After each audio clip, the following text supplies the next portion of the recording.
All right, guys, what is up? This is my genogram. There's a lot to it. Had some weird family things going on in my life. So this is gonna take a minute. Let me try and decipher a little bit this for you. So I don't have much family culture in the middle because there really wasn't a ton. I had split families. My family was mainly just my dad. So trying to figure this out was really tough. I will say I got a key for you. So M would be for martyr, somebody that everybody relies on within the family system, which there are two, I would say, because they're really pretty split up. Then you have enablers, and this is because addiction is quite a theme in my family. And AB is for abuse, because that lets you kind of see where the family roles were and how the emotional relationships are affected by it. Okay, let's get started. First, I have to make sure this camera angle's gonna work. How's that look? Okay, I think that's gonna work. So we're gonna start off with my dad's side. So this is William Eichhorn, my grandfather. He has a PhD in religious studies and opera music. He was a professional opera singer. This is my dad's mother, Patricia. She was a stay-at-home mom, sweetest lady on the planet.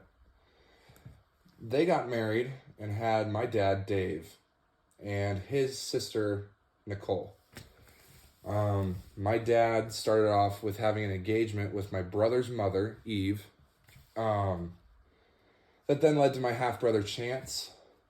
And then his second relationship, or his second whatever, marriage you could call it, is off to the right here, which is my mother, Rochelle. And they had me before they got divorced. Nikki had her first marriage with Krista Kramer, who had my first cousin, Nate. They then got divorced, and her second marriage was with my Uncle Jeff, and they had two kids, Trent Norton, who was born 2 weeks apart from me and is probably probably my closest family member, other than my siblings, and Angeli. So now we're going to move over to my mom's side. This side's a little bit more complicated.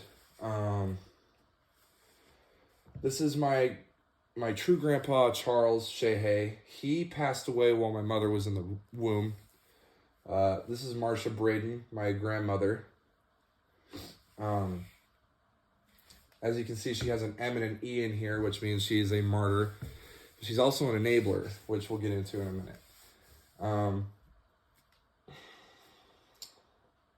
Charles Shehay passed away because of drunk driving while my mother was in the womb. They had two kids, my Uncle Greg Shehay and my mom, Rochelle. Uncle Greg had his two kids with a stripper. And it was basically a casual relationship. He then went through two more marriages with my Aunt Brandy and Aunt Michelle. I don't know if you'd call them aunts anymore. And then finally with Minnie, who was his most recent wife before he passed away from a fentanyl overdose in December 28th of last year. So this is my mom, Rochelle. She also had a casual relationship with a man named Israel Standing Warrior. Yeah.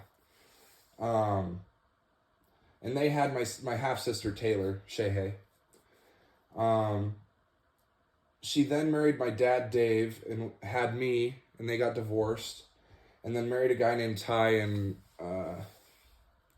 that was crazy. But anyway, let's get into the real stuff. So family roles.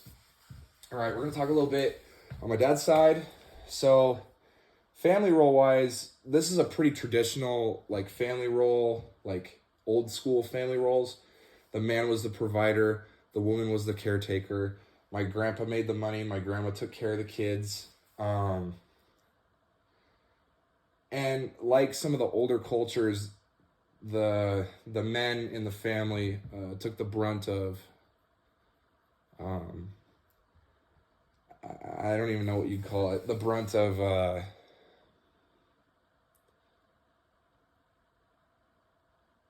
everything, I would say. My grandfather was pretty abusive to my dad, and this led into some emotional turmoil between my dad and my sister and his sister, because she wasn't really beaten like he was. It was more so towards him because he was the male.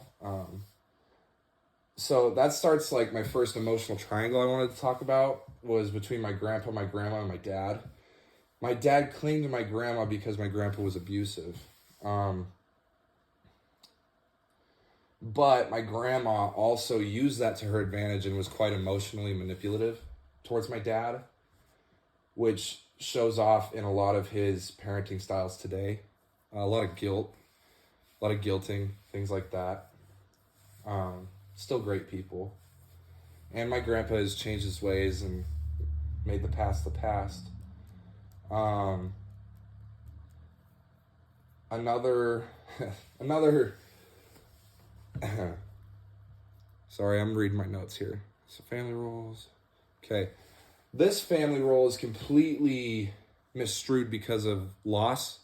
Because my grandma remarried a man by the name of Jim Porter, and he was pretty abusive. So he would beat my mother and my uncle. So it was really hard for her to have that family role balance because she was too scared to really open up and try and help her kids. I will say that she is the martyr of that side of the family because she was very smart with her money, and a lot of that, basically this whole side of my family, I wouldn't say uses her, but takes advantage of that giving part of her and that helping part of her. And that leads into the enabling because she's never stepped her foot down and stopped enabling people. And that really goes into some emotional triangles that we can talk about as well between my grandma, my mom, and my sister. My sister moved out at age 16 from my house to move in with my grandmother because she had no rules. And she enabled her by giving her money and letting her do whatever she wanted to. And this has led to her being an A, which is quite a common theme in my entire family, is addiction. As you can see over here, my dad, my mother, my sister, my uncle, my real grandfather, all had pretty crazy struggles with addiction. And this is addiction out of anything you could think of. My dad was an alcoholic and a meth addict for years. My Aunt Nikki's an alcoholic. My mother was an alcoholic and meth addict. Uncle Greg was anything you could think of. Marcy was a raging alcoholic, his wife. And my grandfather obviously died because he drove under the influence and got in a really, really, really bad car accident. And this is, my sister, who is a heroin addict. So a common theme you can really see through my family is a really nasty struggle with addiction and abuse. And as you can see, abuse really does have an effect in leading to addiction, I believe. If you look at my grandfather, I think that's the reason my dad and my aunt have their struggles with different substances. My dad is sober, and so is my mom now, thank the Lord. But when you have that contention as a child, and you have those things sitting in your closet, the only way to mask out the pain is through substance, and that's what they think, at least. Same thing with my mom's side. That led into her and my uncle both being pretty bad addicts. So family roles, emotional relationship of the marriage. So their relationship has a lot of contention, still does to this day, because they have different parenting styles. Even now that my grandpa isn't abusive or mean or anything like that, they still have contention because of just a multitude of reasons. My grandma always had contention with the only grandpa I ever met was Jim, the abusive grandpa. And they had a lot of contention just because Jim was an overeater and made a lot of rash decisions with money. And my grandma's very, tries to be considerate with it. Both my parents struggle with relationships. Every relationship that they've touched has really turned pretty bad. In fact, if you were to look at this family, the only relationship that has lasted completely is my grandparents, and there's still so much contention there that, you know, it's interesting. So hopefully I learn from their mistakes. Sources of power and authority. My dad and my grandfather are definitely the power authority guys of our family on my dad's side. More so my dad now because of his age and youth, comparatively to my grandfather. And that dynamic's mainly on knowledge. They like to make you think you don't feel what you're feeling. And that is something that is a theme in their family, is the men not being able to express their emotions well. And that has a huge impact on their power dynamics. On this side of the family, it's my grandma that leads with power and authority, with my mom coming along with her, because my mom is now sober and clear-minded, and my uncle and grandparents being gone. But it's pretty interesting. My grandmother really does have most of the power in that family, and it's been really, really hard on her to be this martyr and this person that people look to, and have this much loss and this much addiction, abuse, and things like that. It's been really, really hard on her. Ethnicity, the only person that has anything other than Caucasian ethnicity would be my sister, because Israel was Native American and Hispanic. And then my dad's side of the family a little bit, because she is Lithuanian, which Lithuanians have like a darker color, kind of I would say like a Greek, olive type skin, which is kind of cool. Presence of mental illness, physical illness, and cause of death. I think I hit on those pretty much. Addiction, abuse, which is a mental illness, is probably the most common theme in my family. And I mean, a lot of it has to do with the traumatic experiences they went through. And also, I think that we're genetically predispositioned, that once we have a taste of something, or that will to try something, that we can't get off of it, which is pretty gnarly. So I already hit on one emotional triangle up here with my dad, his mother, and his dad.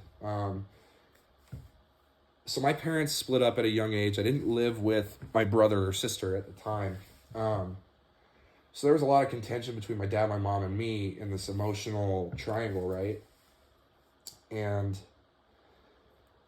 it was really hard on me as an 8-year-old, because my mom left home and didn't really want anything to do with me or my dad, because she was so deep in her addiction that she didn't realize, what she was doing to herself or her family.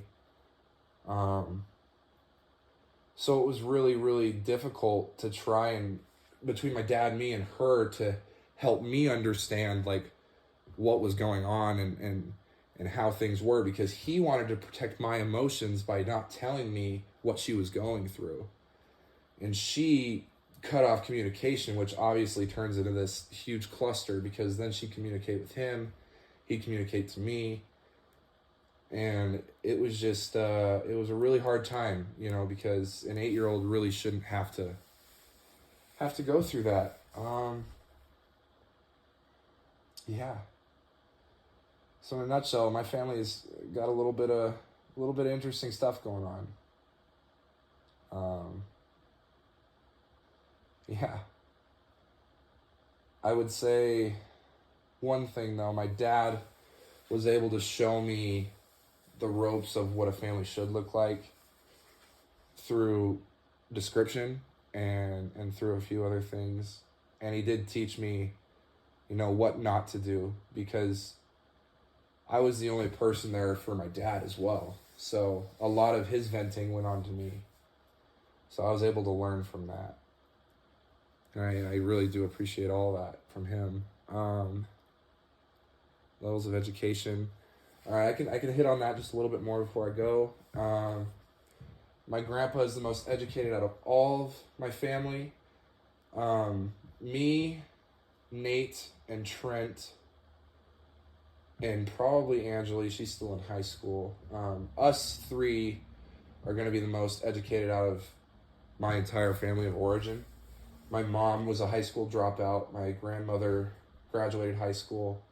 My grandfather was a high school dropout. Was a musician though. My mom was a high school dropout. My sister was a high school dropout as well. He graduated high school, my Uncle Greg. So yeah, it's something that I take pride in, and it's something that I want to do for myself and for the rest of my family, to have somebody to be a martyr someday, to be that person that they look for, and that they look to for guidance and help, and as a role model. And I hope to break the tendencies that have been set in my family. And with this, that's my family of origin. I understand if that was a little crazy and kind of negative, but I'm okay with that, because it's made me who I am today. And I have a really good grasp on what I've been through and what they've been through to get to me. So yeah, thanks.